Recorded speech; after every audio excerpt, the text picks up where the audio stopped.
Hi, I'm Conor Svensson, founder and CEO of Web3 Labs, and this is your Week in Blockchain on Monday, the 5th of April, 2021. This week, we're going to be talking about Visa supporting stablecoin payments on Ethereum, Ethereum reaching a new all-time high with Bitcoin getting close, Goldman Sachs adding more support for crypto, PayPal also supporting crypto payments, and then also Consensus partnering up with Damien Hirst on a new NFT offering, and finally Mark Cuban's view on the role of NFTs and the real killer application that they have. So the big news this week is about Visa allowing payments using the USDC stablecoin currency on Ethereum. So what they've done is they've partnered up with the Crypto.com app, which enables payments in cryptocurrency. But historically, what they've done is crypto have always had to convert the actual payments into fiat currencies such as US dollars in order to actually then transact with Visa.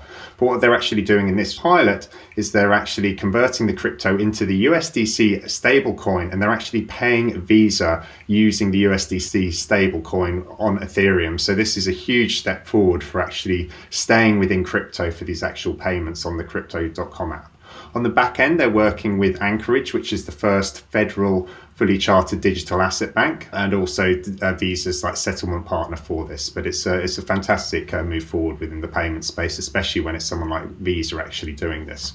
We've also seen big news as well from PayPal, where they want to actually open up their checkout service for their 29 million merchants in order to accept crypto as a default with payments there. What that means is that when people check out with PayPal, they'll have the option of paying in their regular fiat currency, or actually checking out and paying with Bitcoin, Ether, Bitcoin Cash, or Litecoin, and that will be converted by PayPal seamlessly to the actual currency that the payment's actually in. We've also seen Ether, the cryptocurrency, hit a new all-time high of just getting close to $2,100, and Bitcoin's back above 60,000 at the time of recording. In the UK, the tax authority has issued new guidance on cryptocurrencies, and one of the key things with this new guidance, they released a lot in the last few years, just talking about when people transact in cryptos that they need to actually pay capital gains on this. But then also what they've done is they've updated their guidance to provide information on how you handle interest earned through lending crypto and staking services as well, which of course in the last year or so we've seen huge growth and adoption of. In a new report from PwC, the value of crypto mergers and acquisitions has more than doubled to 1.1 billion last year, which Bloomberg reported earlier this week. Also, CME are expanding their Bitcoin futures offering to include micro futures. So what this means is that previously with the actual futures contract, if you wanted to undertake one, you had to buy a futures contract that was for 5 Bitcoin, which is almost $300,000. Whereas with the new micro Bitcoin futures, it's only 0.1 Bitcoin that needs to be used. So it adds liquidity and the number of options for people who actually want to start investing in those. Goldman Sachs as well have also said that they're going to start offering Bitcoin and other digital asset services via its wealth management division. There's clearly a big demand here from their actual clients in that they want to get more exposure to crypto, and so for Goldman, they really feel they need to embrace this natively to support this for their customers. This week as well, Coinbase's listing has been confirmed for the 14th of April with their ticker Coin, so that's going to be going ahead on the Nasdaq exchange. Also announced this week was Teletubbies Tubbycoin,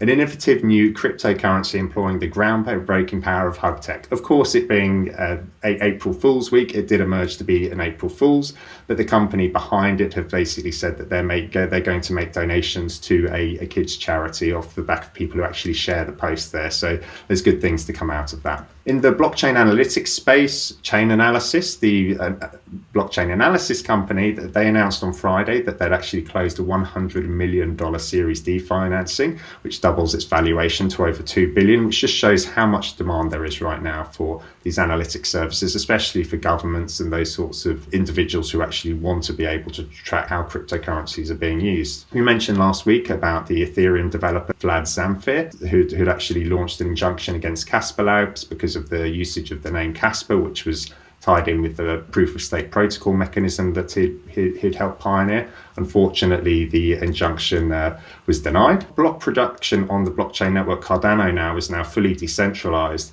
And so when they talk about fully decentralized, the interesting thing that they've done here is IOHK, the company behind the actual blockchain, who's led a lot of the development, they're no longer participating in the production of blocks, which is quite different to really all the other blockchains, in that typically those foundations or the companies that help get them off the ground continue to contribute to them, whereas Cardano stepped out of the picture so that they can talk in terms of being, a truly community-run network, which is a unique proposition for them. We've also seen on the Cosmos blockchain as well, there's been some movement there in that the investors have approved the inter-blockchain communication mechanism. So there's the Atom token, which is locked into the blockchain there, and the holders of it have basically voted that they're supportive of this protocol to actually transfer assets between blockchain. One of the big USPs of the Cosmos blockchain is the ability to actually send a digital asset cross blockchain, so it's a big move forward for them. The Dharma wallet as well has also announced that you can send funds directly to Aave, Uniswap, Yearn and Compound from their traditional bank accounts with a daily limit of 25k.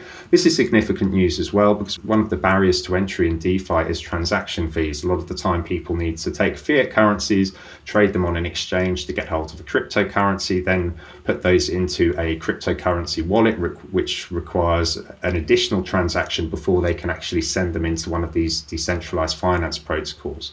So making use of the Dharma wallet here, it actually eliminates a few of those steps, which will drastically reduce the number of fees that people need to pay in order to actually start interacting with DeFi. So it's a big move forward there on the usability side. Aave, the DeFi lending protocol, have also announced that they're going to be working with the Polygon scaling technology in order to actually bypass some of the congestion issues that are seen on Ethereum. So Polygon was formerly known as Matic, is one of the layer 2 scaling technologies for Ethereum, and we'll see their name coming up again later on in today's show. The other thing that happened in DeFi this week is that an anonymous developer within a team called Core that built the Delta DeFi protocol, they released a smart contract that enabled it to claim almost 11 billion in trading volume of a single token on Uniswap, and this was misleading data. So in effect, what they've managed to do was game the metrics that appear in Uniswap to show that a token is far more widely traded than it actually is, which of course has implications because a lot of people go onto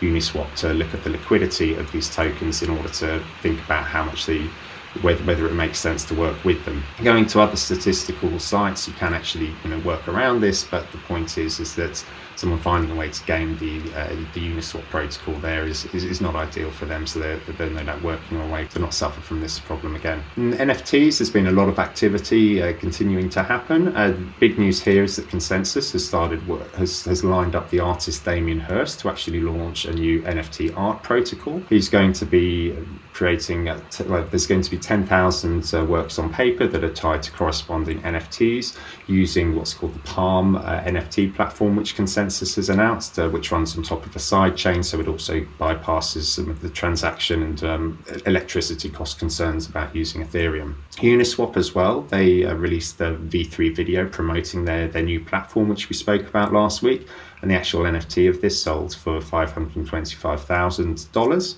a tokenized version of it. The actual video's artist said the funds would be donated to charities supporting ethnic minority groups. Mark Cuban as well, in an interview, has discussed where he really sees the killer apps of NFT being in ticketing. This won't come as a big surprise when Mark Cuban is a very vocal supporter of NFTs and blockchain technology, but also the owner of the Dallas Mavericks team. So the idea of being able to utilize NFTs there in the ticketing market, you can see for him it could be an incredible opportunity. Charles Hoskinson as well, the creator of the Cardano blockchain, is confident about pushing the Cardano platform as being one of the leading venues for NFTs because of their native multi-asset support, which we've touched on previously. Given that they're coming slightly late to the party, of course, it'll take time for them to gain traction there, but it'll definitely be interesting to see how it evolves. Justin Sun, the founder of the Tron Polygon blockchain has also unveiled a fine for top-notch, as he says, NFT artwork. So typically this fund will accept NFT token art that's got a price tag of at least $1 million. But he looks to have a median value in there of 10 million. The first piece going into it is the Oceanfront NFT piece that was made by Beeple, and he bought in auction last week. Dapper Labs as well, the company that's really very much at the forefront of the NFT revolution, who created CryptoKitties originally on Ethereum and then launched their own Flow blockchain. They've received another significant round of funding, this time 305 million, which now gives them a valuation of 2.6 billion, thanks to the great success they've had with initiatives such as NBA Top Shops and CryptoKitties before that. The NFT marketplace Super Rare has raised $9 million in Series A funding, and one of the investors there, that's going to be no surprise popping up again here, Mark Cuban. And then the previously known as the blockchain gaming protocol Engine, who have their Engine coin, they've actually raised nearly 19 million to build a Polkadot based platform for NFTs. Then the network, which is called Affinity, will have its own token, and the funding's been secured by selling EFT tokens, said their CTO. And then on the scaling side, the NFT marketplace OpenSea is going to be using the Immutable X scaling protocol to increase the capacity on the network. And then the Decentraland platform that they're launching a decentralized application protocol using the Polygon scaling technology, which we mentioned Aave were looking to use earlier on today to bypass the high gas fees. And then a NFT investment firm is going to be floating in London. So this is actually from the co-founders of the crypto mining company Argo blockchain. They intend to raise about £10 million by floating on the niche Acqui Stock Exchange global market. Now, our metrics this week, the crypto market cap, driven by the big price gains we've seen, is up 8.5% to $1.92 trillion. And the amount locked in DeFi is up almost 20% to almost $49 billion. 7 days average price for NFTs has stayed relatively static at $35.5 million. And then the average price per NFT sale is floating at around $1,250. That's all we have for this week. If you like what you hear, please subscribe to our podcast and our YouTube channel. Links to all items discussed are available in our show notes and at our website, weekinblockchain.com. There won't be a Clubhouse session happening this week due to the Easter break, but normally that will happen on Mondays at 12 p.m. Eastern, 5 p.m. UK time, if you'd like to discuss any of the items that we have covered here. Thanks, and I'll see you next week.